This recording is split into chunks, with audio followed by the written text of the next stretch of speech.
mo. At spiritual breathing, ito po, bababa po yung Holy Spirit sa puso mo, sa buhay mo, at makikita po sa iyo yung shine ng Lord. Sabi nga the Lord, the face of the Lord shine on you. Sabi po yan sa number 6 verse 25 po. At how to worldly? Paano po tayo nagiging worldly kahit na believers tayo? Sino po pwedeng mag-volunteer? Brother Juan. How to be worldly? Kaya paano tayo maging worldly kahit na Ayun nga, believers? sabi di ba ng Romans, no longer to the pattern of this world and be transformed to the renewing of your mind. So yun nga, na kasi minsan, yun nga, in spiritual life, na yun nga, sabi nga, pwede tayong makisama, huwag lang tayong makisama. Kasi kadalasan, nakikisama na rin tayo. So yun ang nangyayari, kaya napaghahalo ngayon yung spiritual at saka yung worldly. Kaya yun, naging carnal naman siya. Carnal Christian.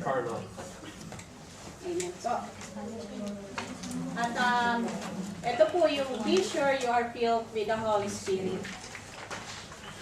The next page na po siguro siya. Ayan. Ang bilis naman. Pakibasa lang po yung letter A, Sister Matet. Be sure you are filled with the Holy Spirit. Letter A.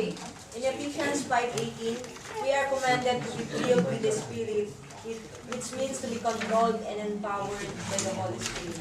Sino po nakakaalam ng Ephesians 5:18?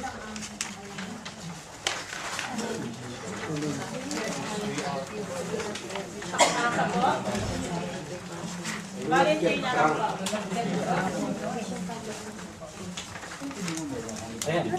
Brother, is drunk on wine, which tends to debauchery instead be filled with the Spirit. Amen. Brother, sa tingin mo, ano sa palagay mo ibig sabihin ng Ephesians 5:18? Sarap lang ang basa.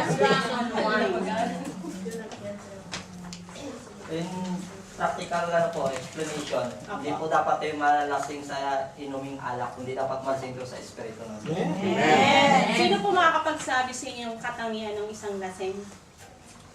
Amen. Kasi kailangan ko yung dati. Pag lasing ka, magaling ka mag-English. Magaling ka mag-buladas. Sample. Ino muna, ino. At saka isa pa, pag lasing ka nga, yung madaldal ka, hindi ka nahihiya. So, normal lang yun. Matapang. Walang siya. Malakas ang loob. Malakas ang loob. Pero hindi ako naniniwala na ang lasing ay hindi niya alam ang ginagawa, ma'am. Hindi po ako naniniwala ang lasing ay hindi niya alam ang ginagawa dahil lasinggero din ako mga Sample. Yun nga po, ay kapag lasing po tayo sa worldly, tama po yung sinabi ni Brother Dita at saka ni Brother Dan, magiging madaldal tayo, hindi natin alam yung mga ginagawa natin. Kumbaga nagiging walang hiya tayo. Amen po. Pero sa spiritual, dapat po maging hindi lang po yung walang hiya po tayo sa pag-i-spread ng word. Maging madaldal po tayo sa pagsabi kung ano po yung kabutihan at pagmamahal ng Lord sa atin. Amen. Sunod po ay next page na po tayo. Spiritual breathing na po. Katulad po kanina nung nabanggit ko, ito po yun, yung natural person, spiritual person, saka yung carnal person. Na-discuss na po ito nung last message ko last week po. At yan po, ay meron pong mga forces o mga puwersa na ating pong kakaharapin bilang Kristiyano po. Ay hindi pa po pala ito. Meron pa po akong nakalimutan. Yung sa practice spiritual breathing po, kapag ka nakakaranas po tayo ups and down na emotional, ano po yung dapat nating isa sa isip o isa sa puso po? I mean, halimbawa, nagsiself-pity ka na. Sabi, ay, sobrang ano na ako, ganito. Ano na ng buhay ko, bakit ganito, walang nagmamahal sa akin, or sa trabaho ko, hirap na hirap na ako. Ano po yung dapat po natin isipin? Nakalagay po sa manual. Kailangan 10-10 po. Hindi ako Romans John 8:18. 10:10. Ano po yung John 10:10? I came that they might have life and have life abundant. Amen. Yan, yung po yung palagi po natin dapat isa sa isip. Kapag nakakaramdam po tayo ng mga negative sa buhay natin, oops, ang Panginoong Jesus Kristo, nagpunta siya rito sa mundo ito para bigyan ako ng buhay na ganda at kaayang-ayang buhay. Amen.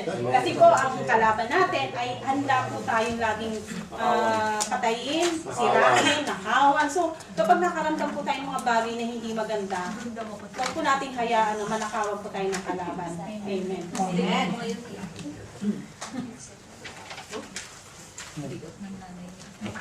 Sige lang po. Sister Box, pakibasa po. Nakikita po niya. Sige po. Practicing spiritual breathing enables us to stop this up and down emotional experience and to enjoy the abundant Christian life Jesus promised in John 10:5. Yan. Yan po kanina po yung nasabi na po natin na sa John 10:10 po, yung lagi po natin pangahawakan yung promise ng Lord sa atin sa John 10:10 po.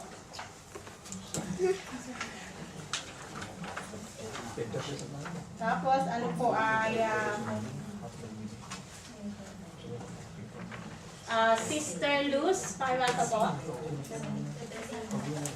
Number 1, exhale by confessing our sins. Sorry. Luz Racho o Luz de Gusto? Sorry ha. Sige, Andun nga pala. Sister Luz Galang. Exhale po. Sister Luz Galang. Sino po alam nung 1 John 1:9 po? Question 1:9. Ay, Brother Bonnie. 1 John 1:9 po. If we confess our sin, is because Wala siya dyan. Brother, ay si brother po. If we confess our sins, is faithful and just and will forgive us our sins.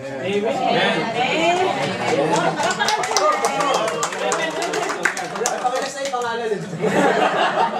Bishop! Kaya po, ay napakaganda po natin kapag in-exhale po natin ang mga kasalanan natin kay Lord, maging tapat po tayo. At yung 1 John 1:9, palagi po natin isipin. At take note lang po, huwag po natin maging lisensya yung 1 John 1:9 na every time na magkakasala tayo ay, andyan naman ang 1 John 1:9, pakatawarin naman ako ng Lord sa mga kasalanan ko. Tandaan din po natin na sinasabi rin po sa Bible na ang aso lamang po ang bumabalik sa suka. Imagine niyo po yung sarili niyo, kapag in-exhale o nilabas mo yung mga kasalanan mo, tapos binalikan mo, di ba nakakadiri pong tingnan? So dapat, pag nilabas mo yung kasalanan na yan sorry po, pag nilabas mo yung mga kasalanan na yan, wag mo na siyang balikan. At pag once na lumalapit na yung kasalanan o naiisip mo na siya, ikat mo na siya. In Jesus' name, may power po tayo. Tandaan po natin yung binigay ng Lord na power sa atin. Amen po. Teka lang po. Sige lang, sis. Take your time, sis. Acknowledge, agree with God that our disobedience is sin. Sinasabi po ba natin kay Lord yan kapag humingi tayo ng tawad na minsan nagiging unfaithful po tayo? Amen. Amen. Kahit po ako, unfaithful din po ako kay Lord. At nagiging honest po tayo dapat sa Kanya. Amen. Letter B. Sister Pinky, pakibasa po. Acknowledge, agree with God that Christ has already forgiven us because of His death on the cross and the shedding of His blood for our sins. Amen. Naniniwala po ba tayo na pinatawad na tayo ng Lord sa ating mga kasalanan? Amen. Amen. At dito po, kapag naniwala po tayo na pinatawad na tayo ng Lord sa mga kasalanan natin, dapat wag po tayong mamuhay sa kasalanan natin.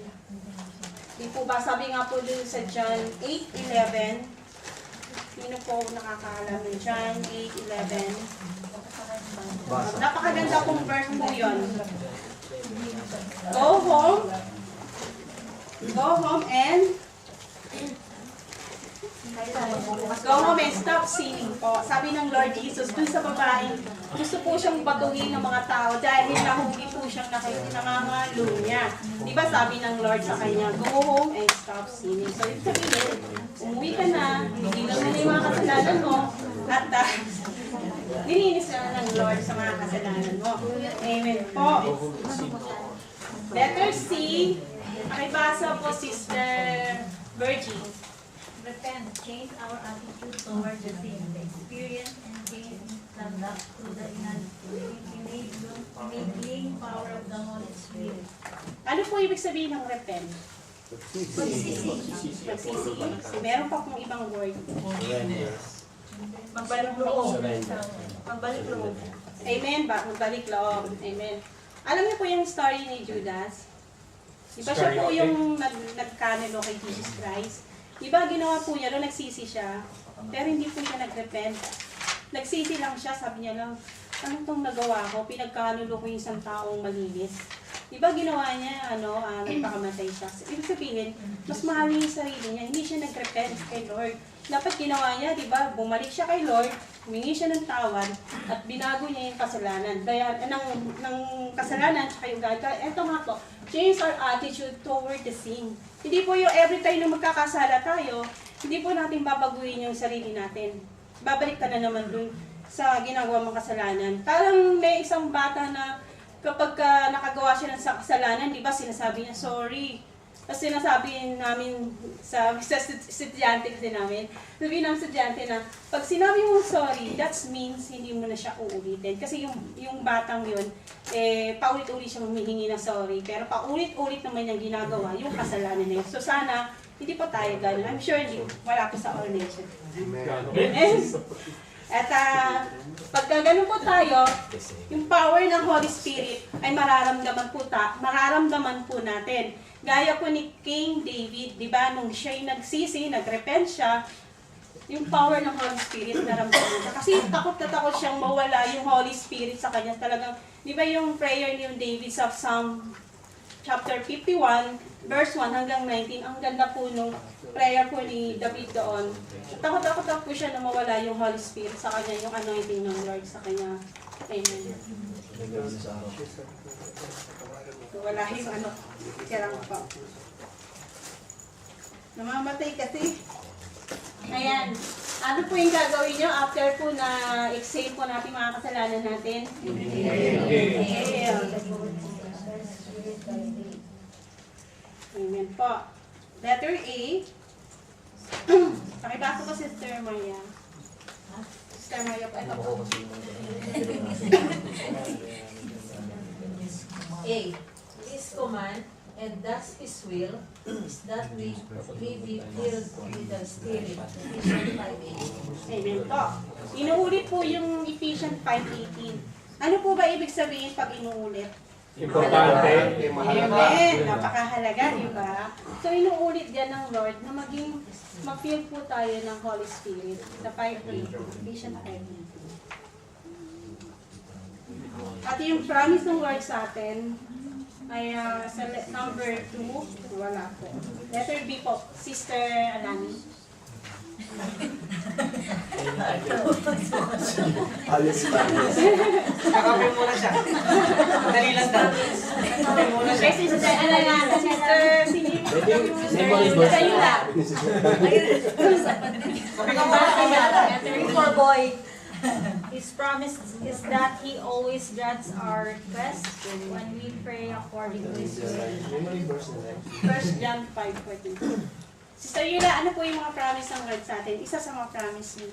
He'll give us a future in abundant life. Kaya po, pakibasa po, Sister Chris. Wala ka, wala. Sister Chris. Yung verse po, yung 1 John. 1 John 5:14 to 15. This is the confidence we have in approaching God, that if we ask anything according to His will, He hears us. And if we know that He hears us, whatever we ask, we know that we have what we ask for in Him. Amen. Amen. Pwede. Amen. Kapag po Habang po tayo Sulat nananalangin sa Panginoon, naririnig niya po tayo. At ibibigay niya po yung inihiling natin according to His will. Ito po napakaganda po, di ba? And if we know that He hears us, whatever we